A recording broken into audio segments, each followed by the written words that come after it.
and the world. News Talk 1240. Tired of insurance companies? Tired of doctors that won't spend time with you? Do something different. Leave the sick care model of medicine and come to Dr. Danielle Mitchell, the Chattanooga Sports Institute and Center for Health, where we're interested in long-term health solutions, not the quick fixes. Come see me, Dr. Danielle Mitchell, at the Chattanooga Sports Institute and Center for Health. I'm all about the long-term healthcare solutions and doing what's best. On the web, you can find me at ChattanoogaSportsInstitute.com. That's ChattanoogaSportsInstitute.com. Or call us at 875-1005, 875-1005, or find us on social media, Facebook, Dr. Danielle Mitchell, or the ChattanoogaSportsInstitute.com. Let's go, ya! Are you tired of working in corporate America, or have you recently lost your job and would like to consider owning your own business? If you are, please call me, as I can help you look at franchises or business opportunities that fit you, the economy that we're in, and the type of businesses that are right in the greater Chattanooga area. After I help my clients find the right opportunity, I also help them find the best way to finance the business, including paying yourself through the startup phase. If you would like to learn more about opportunities that may be right for you, please call me for a free assessment. My name is Bruce Krebs at the Entrepreneur Source. Phone number is 423-875-5621. Sky Aerial Services uses advanced drone technology to give you a better perspective and depth of your property and project. We offer aerial photography and video for your business, farm, home, or advertising campaigns, as well as editing services to complete the experience. Call us at 423-521-0284 and see how we can help you tell your story about your business, property, or project. We work with real estate professionals, both commercial and residential, developers, engineer inspectors, surveyors, ad agencies, auto and boat dealers, mapping services, insurance inspectors, corporate marketing, charity events, weddings, and photographers. Our consultation is free. Call 423-521-0284. That's 423-521-0284, or visit our website, skyaerialservices.com. Sky Aerial Services. The sky is our limit. Hi, I'm Rebecca Costa, host of the Costa Report, every Sunday at 9 a.m. Mark your calendars right now, because my guest this week is none other than one of the leading GOP presidential contenders, neurosurgeon Dr. Ben Carson. Don't miss a revealing conversation with candidate Ben Carson this Sunday at 9 a.m. in the Costa Report, right here on AM 1240, Hot News Talk Radio. Expect lots of clouds and mild weather out there through the afternoon. Could see a spotty passing shower, but not much. Highs lower 70s. Tonight, lows only near 65 with some late fog. For Friday, becoming breezy, warm highs mid and upper 70s with showers and thunder showers more likely Friday night through Saturday morning. Check out Glass Farm Nursery, 4 miles south of Trenton on Highway 11. Now half off all flowers in stock. Check them out, Glass Farm Nursery, Highway 11, just 4 miles south of Trenton. And I'm WDEF News 12 Chief Meteorologist Patrick Orr. On AM 1240, Hot News Talk Radio. You give us 12 minutes and 40 seconds, we'll give you Chattanooga and the world. News Talk 1240.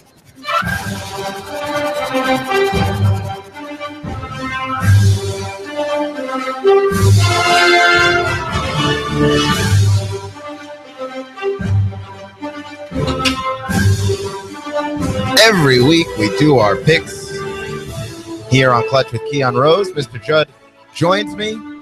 We took off last week. Hello, Mr. Judd. How you doing today, sir? I'm doing wonderful, thank you. All right.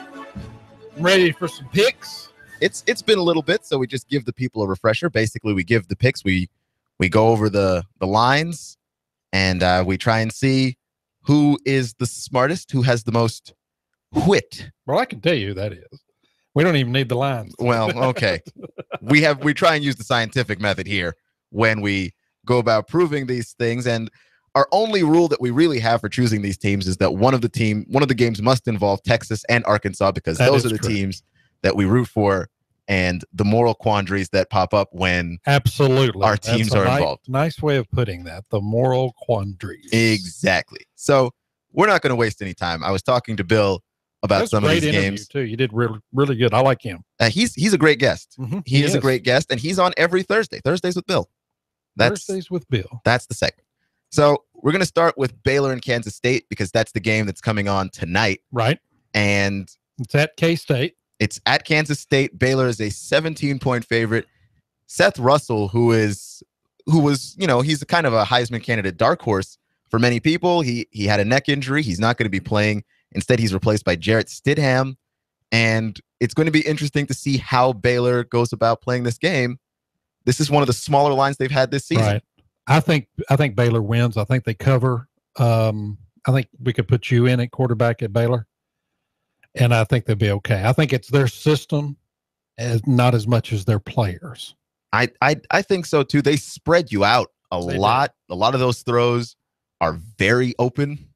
And they've worked with him. Yeah, I mean, these athletes at this level, he's going to be okay. And it's K-State. And Kansas State's bad. There you go. That's the other part of this equation, is that they're not quite Kansas, but they're still not good. And I know they're happy they're not Kansas. Yeah, well, I think we're all happy that we're not Kansas. Florida State versus Clemson. This is going to be an interesting game. Clemson facing their first test as number 1 in the nation. Under the playoff system. Under the playoff system. 12.5-point favorite are the Tigers. Who do you have? I'm going to take Clemson for 2 reasons. First of all, I think Florida State, that weird loss they had with Georgia Tech, has probably still got them wondering what happened. And I think Clemson has to at least cover and maybe beat them by 2 touchdowns to keep that number 1 ranking, because everybody's looking at them now. Everybody's looking at them, and the committee they have their weird way of looking at things now. They're using the eye test a lot, and so they're basically looking at tape and going, you might be strong offensively, but you don't look very good defensively, and that'll cost you with them. I think so, and I think Clemson looks great defensively. Of course, offensively they look good too. But I think that they're going to be on the main stage. I know, even though Alabama and LSU's playing, but I think a lot of people are going to be watching Clemson because they were surprised they were number 1, and I think they have to make a statement. And I will take Clemson also. I think ultimately they're the better team on both sides of the ball. And as Bill mentioned earlier, the quarterback situation of Florida State, we're still not entirely certain what that is. Are they going to choose one guy? They're going to run both of them? We don't know. And I don't think they know. So that's something that adds a lot to it. TCU, Texas Christian University, takes on Oklahoma State. In Oklahoma State, they're 5-point favorites and notably snubbed from the top 4 in the college football playoff, the first rankings. I think there's a reason for that. I think Oklahoma State beats them or doesn't beat them, but I think if TCU wins, it will not be by 5. In fact, I would almost say that Oklahoma State will beat them at home. And I think you're going to see TCU is not what they were last season, and their ranking is probably a little high. I'm going to say, I think the ranking is you could argue that it's high. I really like TCU, though. I'm going to take TCU. Oh, wow. Here we go. And why? Trayvon Boykin. He's not a real person. The things that he does, it's weird. He front flips somebody against West Virginia. I was just like, who does that? And I agree, but I just think Oklahoma State, they're at home. I don't know. I think I don't think TCU will cover, and I think they may lose. I know the TCU, like, there are just some games where you're like, are they even interested in trying to play defense today? Like, you don't know. And you really don't know. Pretty good defensively too. That's the other thing. You just don't know which week it's going to show up, and that's the scary thing about picking them.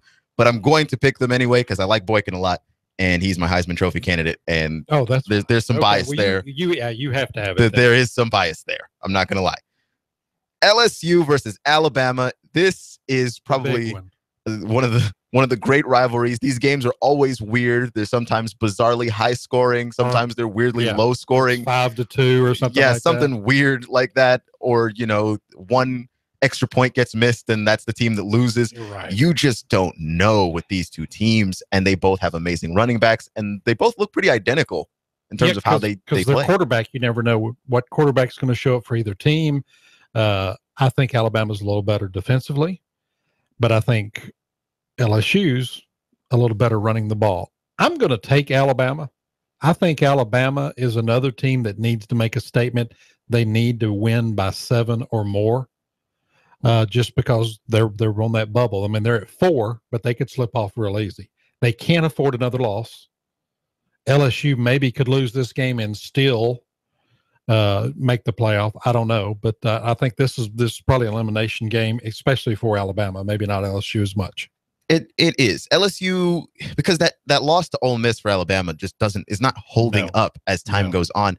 LSU, if they were to lose to Alabama, would lose to a quality opponent, which the committee likes. Right. They're okay with you losing as long as the person you're losing to is really good. So they would be more okay with that. Alabama in the more desperate position. Yep. I'll side with you and take Alabama also. Auburn and Texas A&M. A&M fought apparently a squarely South Carolina team last week, and Auburn's been in a free fall for a little bit. Weird team, just a weird team. You think defensively Auburn would be great, and they're not. Offensively, he's lost his mojo. So what's going on there? I think it's at A&M. A&M's a tough place to play. There's only a 7-point favorite, though. Yeah, I think there's a lot of points for him. I'm going to take Auburn and give the 7 points. I think A&M will win, but I think Auburn will keep it that close. Just on some weird way, they will keep it that close. I'm going to take A&M, and it's not even because I trust A&M. I just don't trust the Auburn Tigers right now any further than I could throw them. I can see that, and I can't throw them that far. It's a rough last couple of weeks for them, just the way that they've looked, and I don't like it, and I don't trust it. So I'm gonna go against Auburn here on this one and take the Aggies, which hurts me in so many ways you don't even know. There you go. So Kansas and Texas. Now here's my palate cleanser, except that it's a weird palate cleanser because I understand the Jayhawks are terrible. I do. Yes. You and 10 friends could go out. Could beat the Jayhawks. But can Texas cover 28.5 points? That's the issue 4 here. touchdowns plus a point. And I don't know, because you don't know which Texas team you get.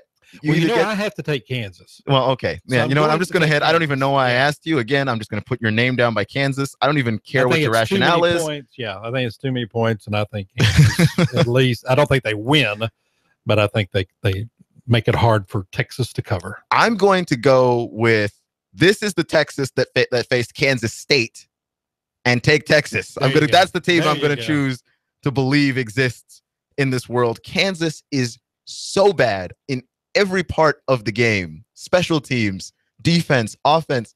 I feel like they will. That's a whole lot of points. It is, but what I'm hoping is that they will have enough self-defeating plays like they usually do, that Texas won't even have to be the team to score. They don't have to score 28 without some help. They're just in uniform. Yeah. So basically, Kansas is also supporting the burnt orange this week. They just don't know yet. South Carolina and Tennessee. The Volunteers have the easier side of their schedule now after running through the Oklahomas and Floridas of the world early. Now face the Spurrier-less Gamecocks of the world late. This is probably one of the tougher games on this side of the schedule for them. It's probably their toughest game, but it seems like Tennessee has had, since Spurrier's been at South Carolina, they've had Spurrier's number there. He's not there. South Carolina didn't look too bad against A&M. No, not at all. And I think A&M's better than Tennessee. I'm going to take South Carolina. I think 17 points is a lot of points. Tennessee should win the game, but I don't know if they should win by 17. That's a tough one also. I'm going to go with Tennessee covering because I really like the awakening of Joshua Dobbs. He looks like the guy that we thought he would look like at the beginning of the season. He's woken up somewhere in the middle there, and he looks like a quarterback that can throw the ball down the field and really push it. But I think South Carolina is going to find a way to contain him. I think they know we have to stop him or slow him down if we have a chance in this ball game. And I think they've got pretty decent chances of doing that. I'm just the gambler in me is telling me this is going to work out in my favor. There you go. So Arkansas and Ole Miss. And it's at Ole Miss. 10.5 point favorite are the Rebels. I'm going to take my Hogs for this reason only. I think Arkansas can stay on the field long enough to not give Ole Miss the opportunities that I think they're going to need. And they did not look good last week at all. No, they didn't. So it's another weird team. What's going on with Ole Miss? I don't know what's going on with Ole Miss. I feel like there are just some teams in the SEC that started off so strongly that they had some losses that broke their back, and they're just now in free fall. And Ole Miss is one of those teams. They lost to Memphis. I think they said, what's going on here? Yeah, and I don't think they trust themselves after that. And I can tell that one hurt them a lot.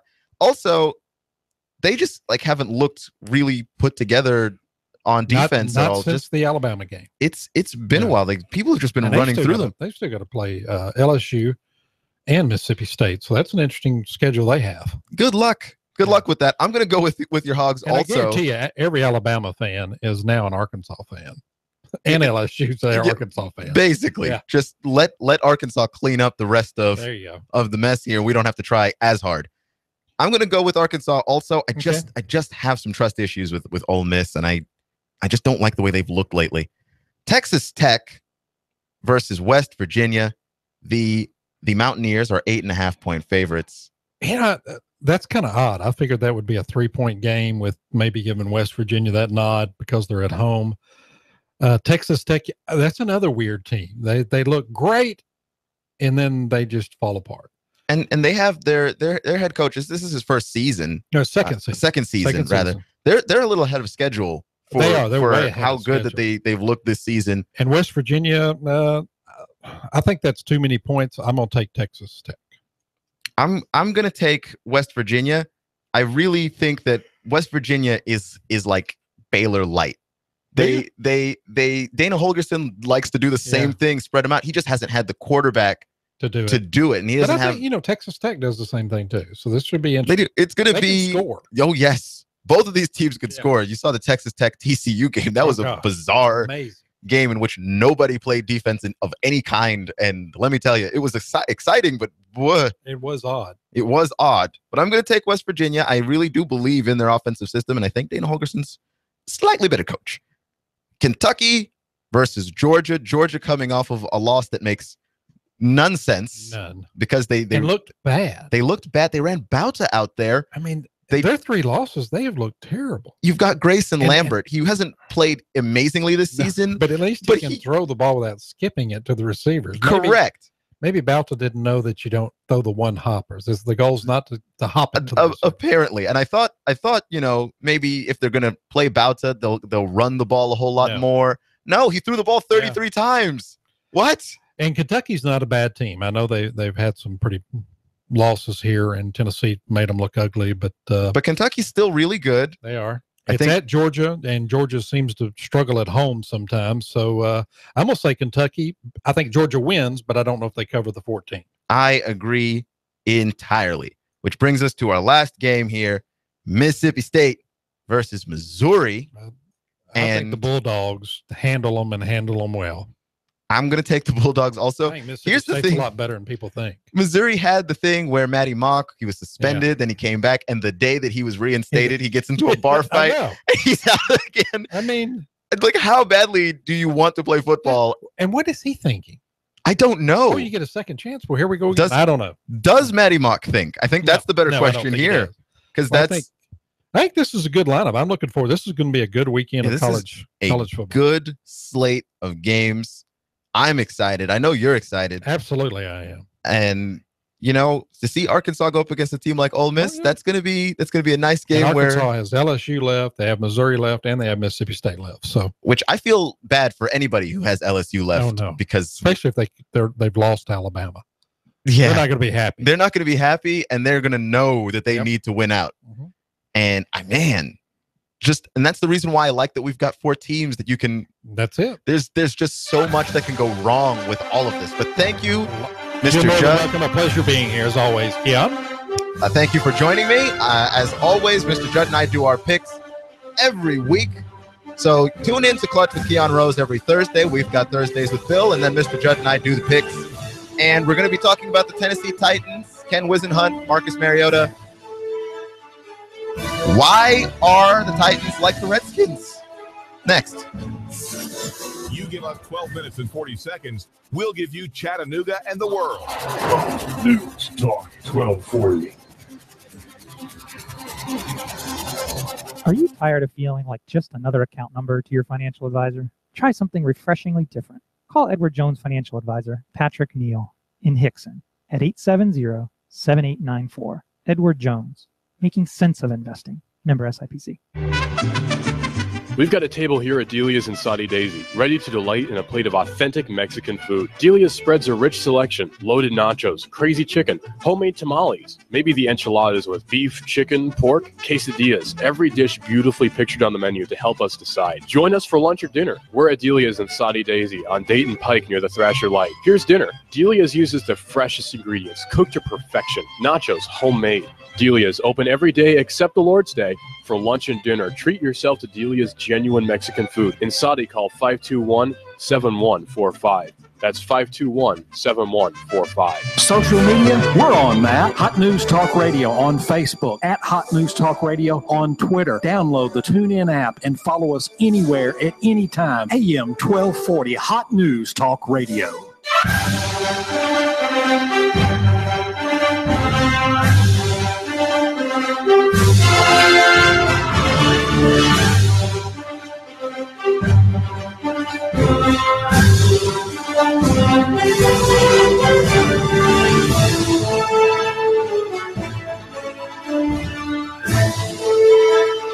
So I asked the question before because it is interesting to me. Why are the Tennessee Titans like the Washington Redskins? 1240 Hot News Talk Radio. Thank you, Patrick. Why are the Tennessee Titans like the Washington Redskins? And for that matter, like the Oakland Raiders? There's a really easy answer to this, but I was talking to a buddy of mine online. He's a huge Redskins fan, and he likes to do these weird things where he looks back at the team in these strange ways. He goes historically, and then he tries to find like the weirdest numbers that he can find. So he looked back at the team in 1994, and he talked about the number of quarterbacks the Redskins have had since 1994. Do you know how many quarterbacks the Washington Redskins have had since 1994? Let me answer that question for you. The number is 21. 21 human beings have started for quarterback for the Washington Redskins since 1994. That is a lot of quarterbacks. That's because in that time frame, that's like two people's careers. Okay, that's Brett Favre was drafted in 96. That's Brett Favre's whole career. The Redskins have run out 21 guys in that time. And that's why they're terrible. And that's why they don't win anything. And I think that a team that changes quarterbacks often, that is the sign of organizational incompetence. That is one sign of just from the very top. If you go to the very top to where the owner is, Bud Adams, that's a sign of the entire organization being in shambles. And it made me think of the Tennessee Titans because they just fired Ken Whisenhunt this week. And another sign of organizational incompetence, at least in the National Football League, is that you are mowing through coaches. Like when you find that you are going through a high number of coaches, you are not winning anything, and you are continuing to go through a high number of coaches, at some point you've got to look in the mirror and go, this organization is not conducive to winning. There is not a coach that we can hire here until we fix all the other problems. That we're not drafting well, that we're not signing free agents very well, that we're not trading very well. And I don't think that the Titans are necessarily, in the long term, doing those things. Ken Whisenhunt wasn't here before a cup of coffee. He was here for just to visit. I hope he liked Tennessee because that was a short visit. And I was listening to Kurt Warner on the NFL Network, and what Kurt Warner was saying to me rings very true, which is that Ken Whisenhunt wanted to go to a team where he had an opportunity to build something. He went to Tennessee, and then you get to draft your quarterback, right? You get Mariota. Mariota is hugely talented. He showed in the games that he was able to play a lot of potential. He's a mobile quarterback, but even though he's mobile, he actually made a lot of plays within the pocket, a lot of plays passing the football as opposed to trying to use his legs all the time. And the play that he was injured on, ironically, was a pocket play.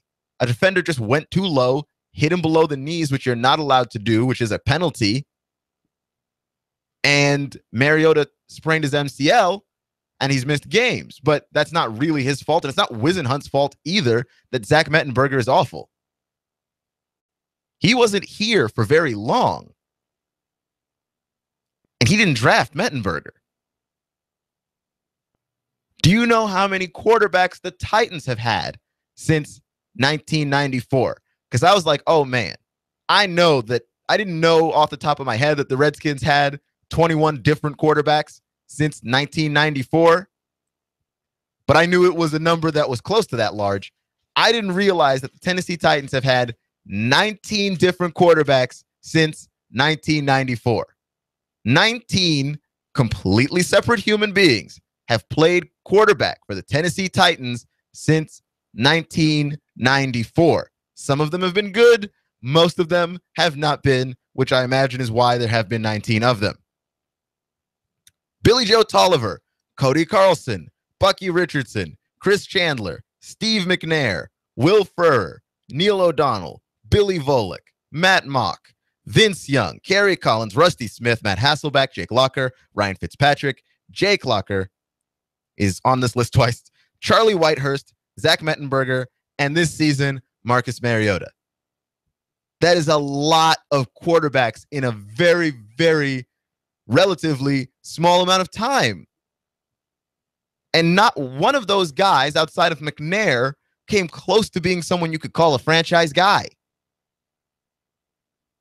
When you find that you are running through quarterbacks that quickly. Now, part of it is a little inflated because Steve McNair, because of how he played, was injured fairly often. And so there are 3 or 4 quarterbacks on this list that started because he wasn't healthy. The list is somewhat inflated, but only somewhat inflated. Because the fact of the matter is, the team never put together a roster capable of going the distance often. It happened a couple of times. It just didn't happen often enough. And now we're not even close. And we're firing a head coach. And you know what? You bring in another not coordinator, but you bring in another coach and you want him to groom your quarterback. But most coaches don't try and bring up quarterbacks they didn't draft. Right? Like the next guy that you bring in, you might bring that guy in to say, let's be the guy to groom Marcus Mariota, make him the next great quarterback. And that guy might not be interested in Marcus Mariota or his skill set. And it's tough. And you saw it happen with the Redskins. Robert Griffin III. They bring in Jay Gruden to fix Robert Griffin III. And Jay Gruden shows up and has no interest in Robert. Like he had no interest in fixing Robert. It almost seemed like from the beginning.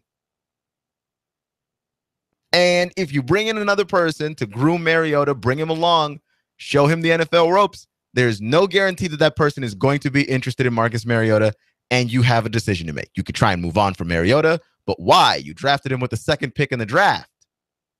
Or it's time to fire another head coach, which again brings more instability.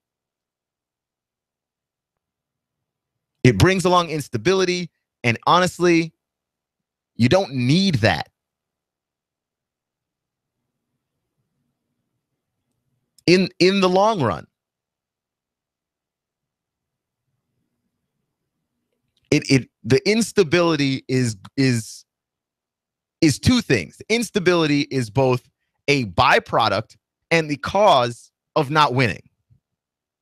And again, you look at those teams that stick together, that have one coach and one quarterback and somehow are able to put the 2 together to get it to click, they stay successful. You see the Patriots, Brady and Belichick get together. That's not an easy team to beat. The consistency that they have is a huge part of that, an enormous part of that. cannot be overlooked. It cannot be overlooked. You look at a team like the 49ers. You had Kaepernick and Harbaugh together, and you think to yourself, well, this is something that could be dangerous for a very long time. 49ers run Harbaugh out of town, and Colin Kaepernick looks like he forgot how to play football. Like he looks like he bumped his head on a rock on his way to the practice facility and just forgot how to play football. Like he just forgot how to play the quarterback position. You do have to get a coach and quarterback on the same page, but there is no way to know what Whisenhunt and Mariota could have done together because they weren't together but more than 7 games. Mariota was here. They were here for 7 games, and Whisenhunt was here for just 23. That's a season and a half. What could you evaluate in a season and a half? At least give Whisenhunt the entire season. That's strange to me. He really is. This is AM 1240, Hot News Talk Radio Clutch with Keon Rose. I'm Keon Rose. Thank you for joining me today. And also, it's been on and off rain throughout the day. Try and drive safely if you can. Changing gears here a little bit, talking about Tennessee playing South Carolina tomorrow. Mr. Judd and I did our picks. We're really looking forward to a lot of games this weekend. To me, this is one game that I am looking forward to. It's not like game of the week looking forward to, but I really have been impressed with the progression of Joshua Dobbs as he's continued to master passing the ball down the field. He always had the threat with his legs, and I really like that. And I think that South Carolina presents an interesting challenge for this team that I'd like to see them overcome. And here's a little bit from his press conference yesterday of Butch Jones talking about South Carolina and the challenge they present. Take a listen. Since Coach Spurrier left, South Carolina, I think, has won a game and went into a tough place against a good team and gave them all they wanted down at Texas A&M. Is this, in any sense, a more dangerous team or more energized team that makes it a little harder for you? Well, first of all, it's a talented football team. You can't hide from that. You just have to look at, the players. It's a very, very talented football team. It is a dangerous football team. They're flying around. They're having fun. They're putting it all out there. They're playing with very good effort. They're coming in here expecting to win, and this is going to be a great challenge for us. So when you look at the dynamics, when you look at the talent on this football team, yes, this is a great challenge for our football team, in a lot of regards. That's Butch Jones talking about the challenge that the South Carolina Gamecocks present as a football team. And I agree. There's a lot of different things that South Carolina can do to make life miserable for Tennessee, and they're going to have to be completely on it from the beginning. And hopefully they are. You're starting to see a lot of the defensive players for the Volunteers step up a little bit more, especially in the secondary in the last few weeks. The game against Alabama, to me, really highlighting it, that they really stepped up and made life difficult for the Crimson Tide in terms of their passing attack. It's always going to be hard to stop that team from running. I don't care how much you step up. It's always going to be hard to stop that team from running, which is why LSU and Alabama is such a great matchup this weekend. And of course, because of the college football playoff, so many ramifications from this game. If Alabama loses, they're probably done. They're probably done in terms of cracking the top 4. But getting back to Tennessee and South Carolina, this is Tennessee's kind of vindication trail. Like, this is them looking good. They end on the up and up. They end on a high note here. You give people some hope moving into next season. And then next season's the season where you got to start winning some games. And not just some games, but some games that are tough. Win some games that you're not expected to win. You've got to win the games you're not expected to win. You just do. All right. I mean, you don't necessarily have you don't necessarily have a whole lot of leverage in college football. And people thought that Tennessee could have gone places this year. I don't think they would have been in the top 4 or in that conversation, but they had a lot of a lot of potential moving forward. And I think we're all disappointed with how that season wound up ultimately. But the thing to remember with Tennessee is that they're a very young team, but I think their youth, at some point, people want Butch Jones to come out there and just win. I think they're tired of waiting, which again, I think if you let the guy build something, and he's going to have to learn from some of his mistakes, and he did learn, as Bill Bender said, he learned some of his game management lessons the hard way this year. He messed up in Florida, sort of messed up there at the end of Oklahoma. He learned those lessons. And I think the carryover here going into next year, he is going to be more aggressive. He's going to have to be. He's going to have to be. But I think that the Volunteers are headed in a great direction. And LSU and Alabama all aboard the hype train. All aboard the hype train. Could not be any more hyped for that game. Any more hyped for that game. This is going to be a heavyweight fight. Okay, the Mike Tyson versus Ali on the field. This is our dream match, only we get to actually see it happen. That is going to be the game of the season. Mark my words. This is AM 1240, Hot News Talk Radio Clutch with Keon Rose. Thank you so much for joining me today. We'll be going over the games you need to be watching this weekend tomorrow. I'll see you in 23 hours. Expect lots of clouds and mild weather out there through the afternoon. Could see a spotty passing shower, but not much. Highs lower 70s. Tonight, lows only near 65 with some late fog. For Friday, becoming breezy, warm highs mid and upper 70s with showers and thunder showers more likely Friday night through Saturday morning. Check out Glass Farm Nursery 4 miles south of